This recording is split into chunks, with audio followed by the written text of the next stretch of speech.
the little star who was afraid of the dark.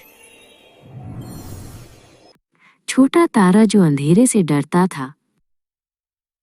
एक बहुत बड़े मखमली आसमान में टिमटिम नाम का एक छोटा तारा रहता था। लाखों दूसरे सितारों के विपरीत जो खुशी से नाचते थे, टिमटिम एक मुलायम बादल के पीछे छिपना पसंद करता था।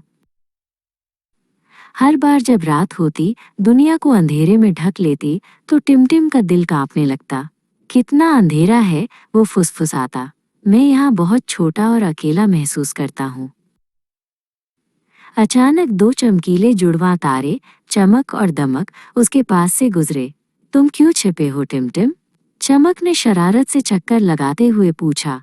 क्या तुम अपनी ही परछाई से डरते हो? टिमटिम अपने बादल के पीछे और भी छिप गया। चमक और दमक की आत्मविश्वास से भरी चमक ने उसे महसूस कराया कि उसकी अपनी रोशनी और भी फीकी और महत्वहीन थी। अचानक एक नरम शांत रोशनी ने उसे घेर लिया।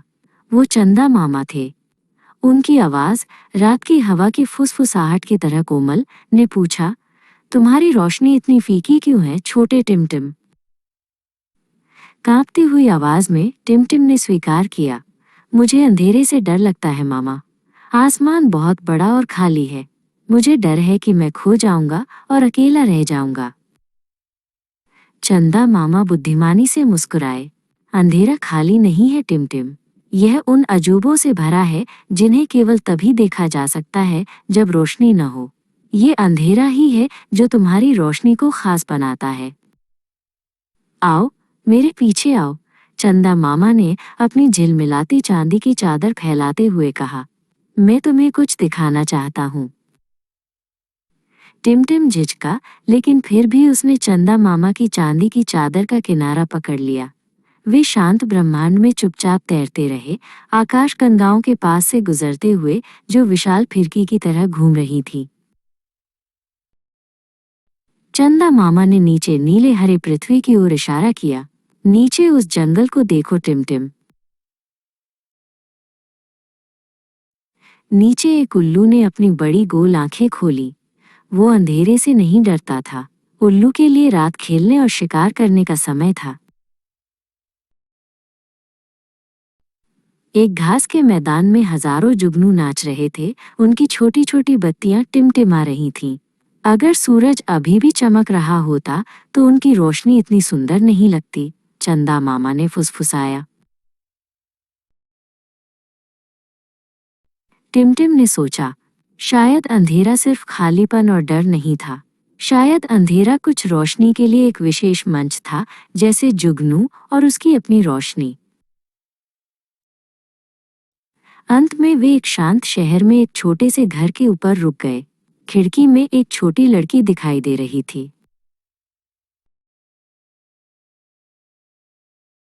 आलिया नाम की लड़की खिड़की से बाहर देख रही थी।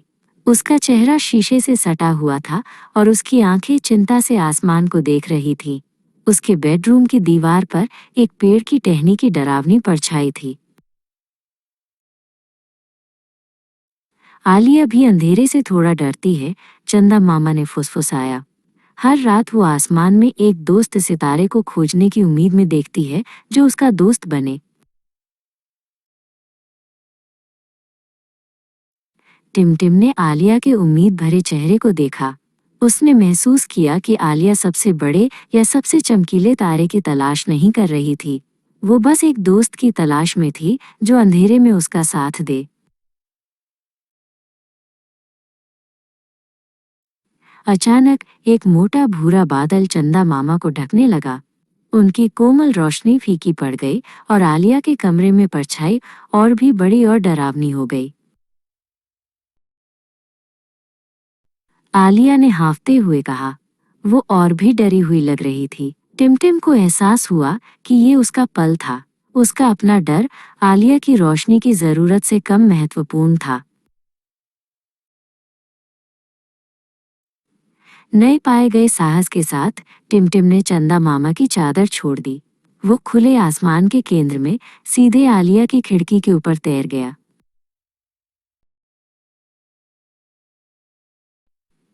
टिमटिम ने गहरी सांस ली, आलिया के उम्मीद भरे चेहरे के बारे में सोचते हुए। उसने अपनी सारी हिम्मत जुटाई और चमकना शुरू कर दिया। पहले ये सिर्फ एक हल्की सी टिमटिमाहट थी, लेकिन फिर ये और भी तेज, अधिक आत्मविश्वासी और गर्म होती गई।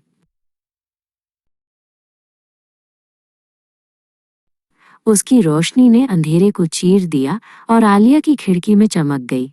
टहनी की डरावनी परछाई तुरंत गायब हो गई, उसकी जगह दीवार पर उसकी रोशनी की एक नरम, आरामदायक चमक ने ले ली।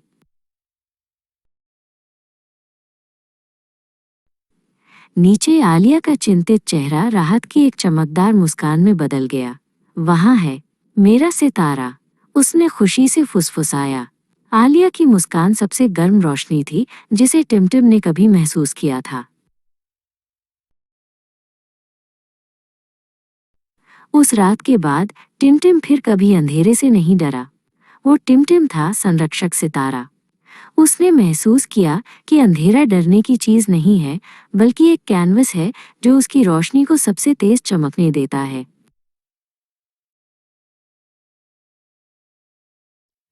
हर रात वो आलिया और उन सभी बच्चों के लिए सबसे तेज चमकता था जो रात के आसमान में एक दोस्त की तलाश में हो सकते थे।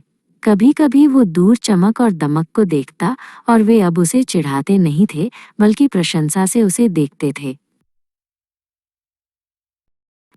छोटा तारा जो अंधेरे से डरता था।